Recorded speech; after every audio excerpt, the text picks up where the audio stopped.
या डोशाला पडलेली जाळी पहा, किती सुंदर आणि सगळीकडून एकसारखी पडलेली आहे आणि तितकाच हा डोसा मऊ मऊ लुसलुशीत तयार झालेला आहे. तर हाच डोसा आपण तांदळाच्या पिठापासून बनवलेला आहे, तेही अवघ्या 10 ते 15 मिनिटात. चला तर मग रेसिपीला करूया सुरुवात. आजचा आपला नाश्त्याचा पहिला प्रकार आहे मऊ आणि जाळीदार असा लोणी डोसा. त्यासाठी मी इथे एका बाउलमध्ये घेतले आहेत अर्धा कप पोहे. तुम्ही हे एखाद्या वाटीने किंवा एखाद्या पेल्याने सुद्धा मोजून घेऊ शकता. पोह्यामध्ये पाणी टाकून हे पोहे एकदा स्वच्छ धुवून घेतलेत. आता याच्यामध्ये घालू त्याच कपने अर्धा कप रवा आणि अर्धा कप दही. हे सगळे जिन्नस एकाच वाटीने किंवा कपने मोजून घ्यायचे आहेत. त्याच कपने मी इथे अर्धा कप पाणी घातलंय. आता हे सर्व एकजीव करून घ्यायचं आहे, मिक्स करून घ्यायचं आहे. आता यावर झाकण ठेवून 10 मिनिटांसाठी हे भिजण्यासाठी ठेवून द्यायचं आहे. मिश्रण भिजत आहे तोवर आपण डोशासोबत खाण्यासाठी पटकन अशी चटणी बनवून घेऊया. त्यासाठी मी मिक्सरच्या भांड्यात घेतला आहे अर्धी वाटी ओल्या नारळाचे काप किंवा तुम्ही इथे सुक्या खोबऱ्याचे कापही वापरू शकता. त्यानंतर घातले 3 चमचे भाजलेले शेंगदाणे, 3 चमचे फुटाण्याची डाळ, 3 हिरव्या मिरच्या, अर्धा चमचा जिरे, 5 ते 6 लसणाच्या पाकळ्या, अर्धा इंच आल्याचे तुकडे, थोडीशी पुदिन्याची पानं आणि थोडीशी कोथिंबीर घातली. त्यानंतर चवीनुसार आत्ताच याच्यामध्ये मीठ घातलं आणि याच्यामध्ये आपल्याला थोड्या थोड्या पाण्याचा वापर करत हे फाईन असं वाटून घ्यायचं आहे मिक्सरमधून. तर बघा एकदम स्मूथ असं मिश्रण मी वाटून घेतलंय. आता हे दुसऱ्या भांड्यामध्ये काढून घेऊ. आता मिक्सरच्या भांड्यात थोडंसं पाणी घालून ते देखील हिसळून यामध्ये घालायचं आहे आणि याची कन्सिस्टन्सी आपल्याला ॲडजस्ट करून घ्यायची आहे. आता चटणीला तडका देण्यासाठी तडका पॅनमध्ये 2 चमचे तेल गरम करून घेतलंय. त्यात घातली अर्धा चमचा मोहरी, अर्धा चमचा चणा डाळ, अर्धा चमचा जिरे, चिमूटभर हिंग, 2 लाल सुक्या मिरच्यांचे तुकडे व कढीपत्ता घालून मिक्स केलं आणि गरमागरम तडका चटणीवरती घालून मिक्स करून घ्यायचं आहे. तर इथे आपली चटणी तयार झाली. इकडे 10 मिनिटांनंतर रवा आणि पोहे छान भिजले गेलेत. आता यामध्ये घातलं आहे 1 कप तांदळाचं पीठ. तर तुम्ही इथे कोणत्याही तांदळाचं पीठ वापरू शकता. मी इथे रेशन तांदळाचं पीठ वापरलंय. आता ज्या वाटीने रवा आणि पोहे घेतले त्याच वाटीने हे पीठ देखील घ्यायचं आहे, हे तुम्ही लक्षात ठेवा.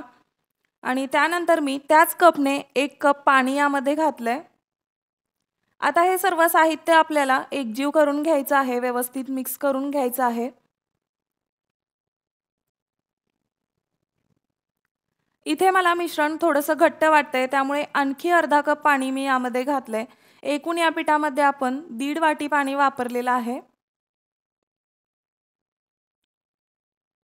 आता हे मिश्रण थोडं थोडं करून मिक्सरच्या भांड्यात काढून थोडंसं फिरवून घ्यायचं आहे, जेणेकरून मिश्रण एकदम स्मूथ असं तयार होईल आणि सगळे डोसे एकसारखे जाळीदार तयार होतील. तर मी हे मिश्रणमधून साधारण 1 मिनिट फिरवून घेतलंय. तुम्ही ते बघू शकताय एकदम फ्लफी असं मिश्रण इथे तयार झालंय. आता हे दुसऱ्या बाउलमध्ये काढून घ्यायचं आहे आणि याच प्रकारे बाकीचं मिश्रण देखील आपल्याला मिक्सरमधून अशाच पद्धतीने फिरवून घ्यायचं आहे. जास्त नाही, अगदी 1 मिनिटासाठी आपल्याला हे मिक्सरमध्ये फिरवायचं आहे. फक्त सगळे जिन्नस अगदी व्यवस्थित मिक्स झाले पाहिजेत. इथे मी हे सगळं मिश्रण वाटून घेतलंय. आता यामध्ये चवीनुसार मीठ घालायचंय. त्यानंतर एक इनोचं संपूर्ण पॅकेट मी यामध्ये घालतीये. इनो ॲक्टिवेट होण्यासाठी त्यावर 1 चमचा पाणी घातलं आणि इनो असा फेसाळला की हे छान पटकन असं मिक्स करून घ्यायचं. तर इथे आपलं डोशासाठीचं पीठ परफेक्ट तयार झालंय. आता आपण डोसे बनवून घेऊ. त्यासाठी मी इथे पॅन गरम करून घेतलाय. आता पॅनला थोडंसं तेल लावून एखाद्या सुती कपड्याने किंवा टिश्यूने हे तेल पुसून घ्यायचं. आता गॅसची फ्लेम लो करायची आणि तयार मिश्रणापैकी 1.5 पळी मिश्रण तव्यावर घालून थोडंसं पसरवून घ्यायचंय या प्रकारे. आता गॅसची फ्लेम हाय करायची म्हणजे डोशाला जाळी छान एकसारखी पडते. तर इथे तुम्ही बघू शकताय आपल्या डोशाला जाळी एकदम परफेक्ट येत आहे.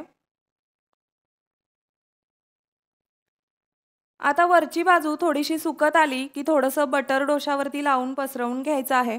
तुम्ही बटरऐवजी घरी बनवलेलं लोणी किंवा मग तूप देखील किंवा तेलसुद्धा वापरू शकता. आता ही बाजू पूर्णपणे सुकली आहे. आता डोसा पलटवून घेऊ आणि दुसऱ्या बाजूने एखाद मिनिटभर डोसा शेकून घेऊ. तर इथे आपला परफेक्ट असा जाळीदार आणि स्पॉन्जी लोणी डोसा तयार झाला आहे. आता याच पद्धतीने बाकीचेही डोसे बनवून घेते. हा डोसा तुम्ही सकाळी एकदा बनवला की अगदी संध्याकाळपर्यंत असाच्या असा मऊ लुसलुशीत राहतो. अजिबात कडक किंवा चिवट होत नाही. त्यामुळे तुम्ही हा डोसा मुलांच्या डब्यामध्ये सुद्धा देऊ शकता. नक्की एकदा बनवून बघा, चवीला खूप मस्त लागतो आणि अगदी 10 ते 15 मिनिटातच हा तयार होतो. त्यानंतर दुसरा आपला नाश्त्याचा प्रकार आहे तांदळाच्या पिठाचा एकदम कुरकुरीत आणि पातळसर असा पेपर डोसा. हा डोसा बनवायला साधारण 10 ते 15 मिनिटच लागतात. अगदी सकाळच्या घाईच्या वेळी देखील तुम्ही हा सहज डोसा बनवू शकता. डोशाचं पीठ आपण मिक्सरमधूनच बनवून घेणार आहोत. त्यासाठी मिक्सरच्या भांड्यात घेतलं आहे 1 वाटी तांदळाचं पीठ. इथे मी रेशनच्या तांदळाचं पीठ वापरलं आहे, तुम्ही कोणतंही वापरू शकता. त्यानंतर त्याच वाटीने मी अर्धी वाटी रवा घेतला आहे. तर हा रवा साधा उपमा बनवण्यासाठी आपण वापरतो तो आहे. त्यानंतर अर्धी वाटी दही आणि त्याच वाटीने 1 वाटी भरून पाणी हे घालायचं आहे. तर हे सगळे जिन्नस आपल्याला घरातील एखाद्या कोणत्याही वाटीने तुम्ही मोजून घेऊ शकता. आता मी यामध्ये घातली आहे अर्धा चमचा साखर. साखर घातल्यामुळे डोसा छान कुरकुरीत होतो आणि डोशाला रंग देखील छान गोल्डन येतो. आता घातलं आहे चवीनुसार मीठ आणि हे सगळं मिश्रण आपल्याला झाकण लावून मिक्सरमधून फिरवून घ्यायचं आहे. जास्त नाही, साधारण अर्धा मिनिट आपल्याला हे फिरवून घ्यायचं आहे, जेणेकरून पटकन हे मिश्रण एकजीव होईल. आता वाटलेलं मिश्रण एखाद्या बाउलमध्ये काढून घ्यायचंय आणि त्याच मिक्सरच्या भांड्यात साधारण पाव वाटी पाणी घालून भांडं हिसळून यामध्ये घालायचं आहे, जेणेकरून आपलं मिश्रण किंवा पीठ वाया जाणार नाही. इथे मी हे सगळं मिक्स करून घेतलंय. परफेक्ट कन्सिस्टन्सीचं पीठ इथे तयार झालंय. आता यावर झाकण ठेवून 10 मिनिटं आपल्याला हे पीठ रेस्ट होण्यासाठी ठेवायचं आहे, कारण यामध्ये आपण रवा वापरलाय. पीठ भिजतंय तोपर्यंत आपण पटकन बनणारी चटणी बनवून घेऊ. त्यासाठी मी एका मिक्सरच्या भांड्यात घेतलं आहे अर्धी वाटी सुकं खोबरं किसलेलं. तुम्ही ते ओल्या नारळाचाही वापर करू शकता. त्यानंतर यामध्ये घातले 3 चमचे भाजलेले शेंगदाणे, 3 चमचे फुटाण्याची डाळ, अर्धा चमचा जिरे, 5 ते 6 लसूण पाकळ्या, अर्धा इंच आल्याचे तुकडे, 3 ते 4 लाल सुक्या मिरच्या आणि चवीनुसार मीठ यामध्ये घालायचे. तुमच्याकडे लाल मिरची नसेल तर हिरवी मिरची देखील तुम्ही वापरू शकता, काही हरकत नाही. आता हे थोड्या थोड्या पाण्याचा वापर करून याची स्मूथ अशी पेस्ट बनवून घ्यायची आहे. बनवलेलं वाटण मी एका बाउलमध्ये काढून घेतलंय. तर बघा किती स्मूथ असं मिश्रण इथे वाटलं गेलं आहे. आता मिक्सरच्या भांड्यात थोडंसं पाणी घालून ते देखील यामध्ये हिसळून घालायचं आहे आणि याची कन्सिस्टन्सी ॲडजस्ट करायची आहे. आता चटणीला तडका देऊ. त्यासाठी 2 चमचे तेल गरम करून घेतलं आहे तडका पॅनमध्ये. आता घालायची आहे अर्धा चमचा मोहरी, अर्धा चमचा चणा डाळ, अर्धा चमचा जिरे, चिमूटभर हिंग, 2 लाल सुक्या मिरच्या आणि कढीपत्ता घालून मिसळून तयार तडका आपल्याला चटणीवरती घालायचा आहे. इथे आपली झटपट अशी चटणी तयार झाली आहे. आता आपण डोसे बनवायला घेऊ. तर इकडे 10 मिनिटांनंतर डोशाचं बॅटर देखील चांगलं भिजलं गेलं आहे. डोसा बनवण्यासाठी तवा गरम करून घेतलाय. आता त्यावर थोडंसं पाणी शिंपडायचं, म्हणजे मग तव्याचं टेम्परेचर नॉर्मल होईल. आता ते पाणी कपड्याने पुसून घेतले मी. आता गॅसची फ्लेम लो करायची, म्हणजे डोसा न चिकटता एकसारखा पसरला जाईल. आता तयार मिश्रणापैकी 1.5 पळी मिश्रण तव्यावर घालून लगेचच पळीने एकसारखा डोसा पसरवून घ्यायचा आहे. ही प्रोसेस थोडीशी फास्ट करायची आहे, कारण डोसा तव्याला चिकटतो आणि व्यवस्थित पसरला जात नाही यासाठी. डोसा घालून झाला की गॅस मध्यम ते हाय ठेवायचा आहे, म्हणजे मग डोशाला रंग छान येतो आणि डोसा छान कुरकुरीत तयार होतो. आता डोशाला तेल वगैरे काहीच लावायची गरज नाहीये, तरी सुद्धा डोसा अगदी छान कुरकुरीत होणार आहे. 2 मिनिटांनंतर बघा डोशाला छान गोल्डन ब्राऊन कलर आलेला आहे आणि डोसा तव्याला न चिकटता आपोआप याचे काठ सुटले आहेत। आता डोसा पलटवायचा नाहीये कारण हा पेपर डोसा असल्यामुळे एकाच बाजूने शेकायचा आहे। आता सावकाश डोसा फोल्ड करून घ्यायचा आहे। तर तुम्ही इथे बघू शकताय एकदम मस्त असा क्रिस्पी डोसा इथे तयार झालाय। आता काढून घेऊ आणि याच पद्धतीने बाकीचेही डोसे बनवून घ्यायचे आहेत। तर इथे तुम्हाला फक्त एकच गोष्ट इथे लक्षात ठेवायची आहे, ती म्हणजे डोसा घालताना गॅसची फ्लेम लो ठेवायची आहे आणि डोसा घालून झाल्यानंतर फ्लेम मीडियम टू हाय ठेवायची आहे, म्हणजे मग सगळेच डोसे असे परफेक्ट कुरकुरीत तयार होतील। तर आपण आज अवघ्या 10 ते 15 मिनिटात कुरकुरीत असा डोसा तयार केलेला आहे। एकदम झटपट असा। तुम्ही सुद्धा हा डोसा नक्की बनवून बघा। चॅनलवर नवीन असाल तर प्लीज सबस्क्राइब करा आणि बाजूची बेल आयकॉन सुद्धा प्रेस करा। आता बनवूयात नाश्त्याचा तिसरा प्रकार, इन्स्टंट गव्हाच्या पिठाचा कुरकुरीत असा डोसा। त्यासाठी एका बाउलमध्ये घेतलं 1 वाटी गव्हाचं पीठ, त्यानंतर घातलं 3 टेबलस्पून बारीक रवा, त्यानंतर बारीक चिरलेली हिरवी मिरची, बारीक चिरलेली कोथिंबीर, किसलेलं गाजर, अर्धा चमचा जिरे, चवीनुसार मीठ आणि पाव चमचा हळद। इथे तुम्ही तुमच्या आवडीच्या भाज्या याच्यामध्ये वापरू शकता, ज्या तुमच्याकडे अवेलेबल असतील त्या। आता इथे थोड्या थोड्या पाण्याचा वापर करत याचं पातळसर बॅटर बनवून घ्यायचं। तर इथे एकूण 1.5 वाटी पाणी लागलं आहे हे बॅटर बनवायला। इथे आपलं परफेक्ट बॅटर तयार झालंय। इकडे मी पॅन गरम करून घेतला आणि पॅन तापल्यावर अर्धा चमचा तेल घालून ते सगळीकडे पसरवून घेतलं। आता तयार मिश्रण आपल्याला या पद्धतीने सोडून घ्यायचंय, ज्या पद्धतीने आपण डोसा किंवा घावन बनवतो त्या पद्धतीने। आता ही बाजू मध्यम गॅसवर 2 ते 3 मिनिटं शेकून घ्यायची आणि 3 मिनिटांनंतर याची बाजू पलटी करून 2 मिनिटे चांगलं शेकून घ्यायचं। तयार झालं गव्हाच्या पिठाचे इन्स्टंट असे डोसे किंवा घावणे। आता बाकीच्या पिठाचे देखील असेच डोसे बनवून घ्यायचे। अगदी चहापेक्षाही पटकन होणारी रेसिपी आहे, नक्की ट्राय करा। तर हे डोसे तुम्ही लहान मुलांना टोमॅटो केचप सोबत किंवा मग एखाद्या चटणी सोबत सुद्धा देऊ शकता। आता बनवूयात आजचा चौथा डोशाचा प्रकार, रवा आणि बेसनचा इन्स्टंट असा क्रिस्पी मसाला डोसा। त्यासाठी एका बाउलमध्ये घेतला अर्धी वाटी रवा आणि त्याच वाटीने अर्धी वाटी बेसन।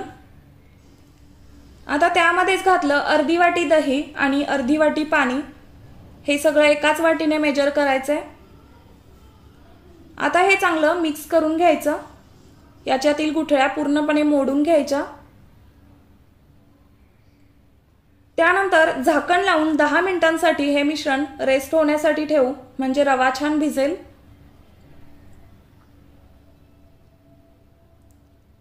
दहा मिनिटांनंतर यामध्ये घालायचंय चवीनुसार मीठ आणि पाव चमचा बेकिंग सोडा। आता आपण मॅगी मसाल्याचं अर्ध पॅकेट यामध्ये घालू आणि अर्ध शिल्लक ठेवू, ते आपण पुढे वापरणारच आहोत, दाखवेलच मी। आता यामध्ये थोडं थोडं पाणी घालून याची कन्सिस्टन्सी ॲडजस्ट करायची। तर बघा इतपत पातळसर हे बॅटर असावं। इकडे पॅन गरम करून घेतला आणि पॅनला सगळीकडून तेल लावून घेतलं। आता हे तेल टिश्यूने किंवा कपड्याने पुसून घ्यायचं आणि तव्यावर पाण्याचा हात शिंपडायचा, म्हणजे तव्याचं टेम्परेचर मेंटेन होईल।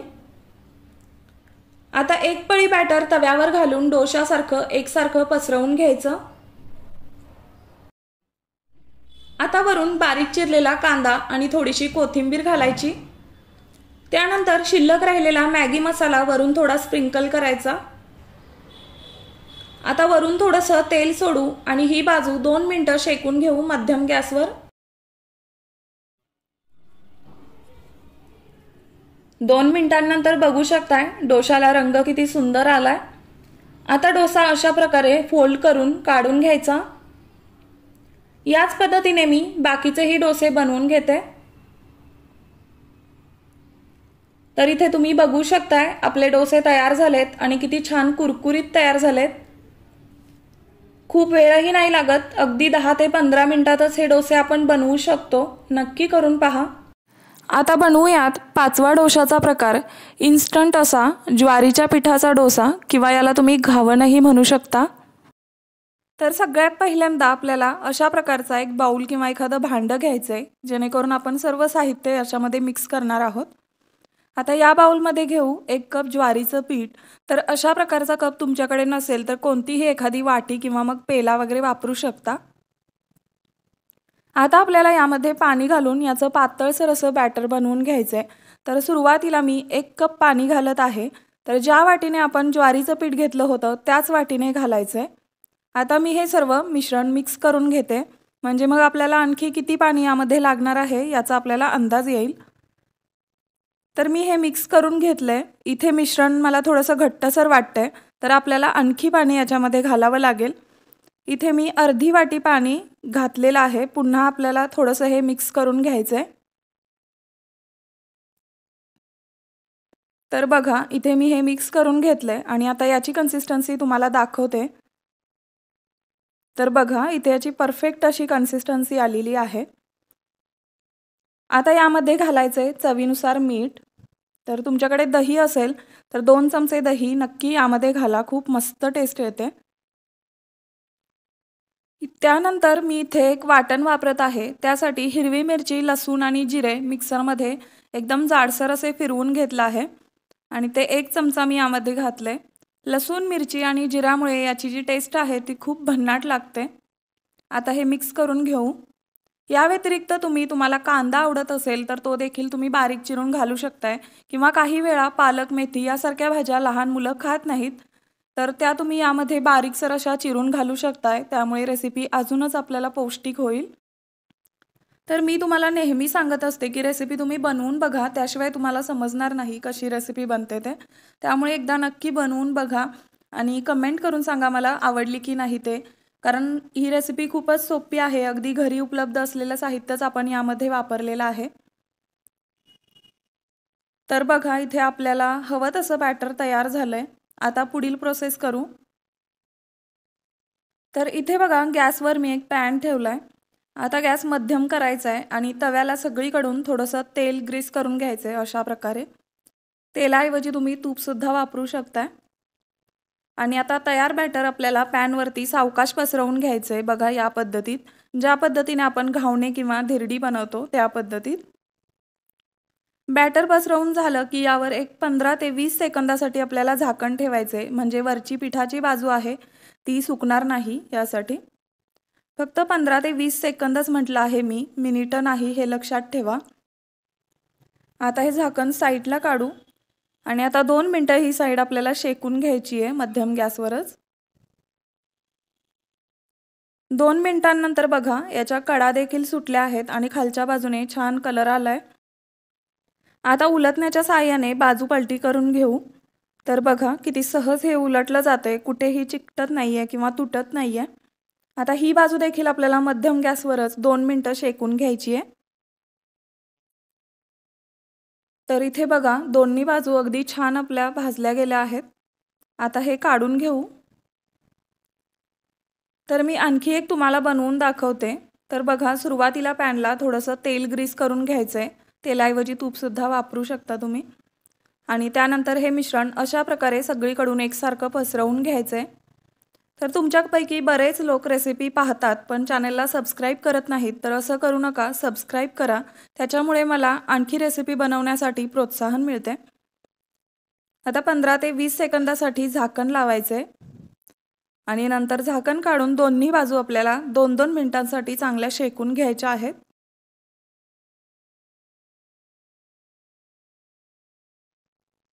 बघितलं ही रेसिपी बनवायला किती सोपी आहे। खूप पटकन आपण ही रेसिपी बनवू शकतो। अगदी घाईच्या वेळी देखील तुम्ही अगदी 10 ते 15 मिनिटांमध्ये ही रेसिपी बनवू शकता। तर रोज रोज भाकरी खाऊन कंटाळलेल्या जिभेला छान चव देखील येईल ही रेसिपी खाल्ल्यानंतर। आपण जे मिरची, लसूण आणि जिऱ्याचं वाटण यामध्ये वापरलंय त्याच्याने खूप मस्त टेस्ट लागते। त्यामुळे हे नक्की करून बघा आणि सांगा। तर बघा, इथे आपली ज्वारीच्या पिठाची खमंग अशी धिरडी तयार आहेत. आपण ही एखाद्या चटणीसोबत किंवा भाजीसोबत खाऊ शकतो किंवा अशीच देखील खाऊ शकतो. खूप मस्त लागतात किंवा लहान मुलांना आवडणारं त्यांच्या आवडीचं टोमॅटो केचप त्याच्यासोबतही तुम्ही देऊ शकता.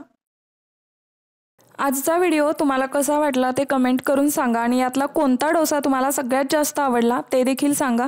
चॅनलवर नवीन असाल तर प्लीज सबस्क्राईब करा आणि बाजूची बेल आयकॉन प्रेस करून ऑल ऑप्शन सिलेक्ट करा, म्हणजे मग माझे सगळे व्हिडिओज तुमच्यापर्यंत नक्की पोहोचतील. व्हिडिओ पाहिलात त्याबद्दल खूप खूप धन्यवाद.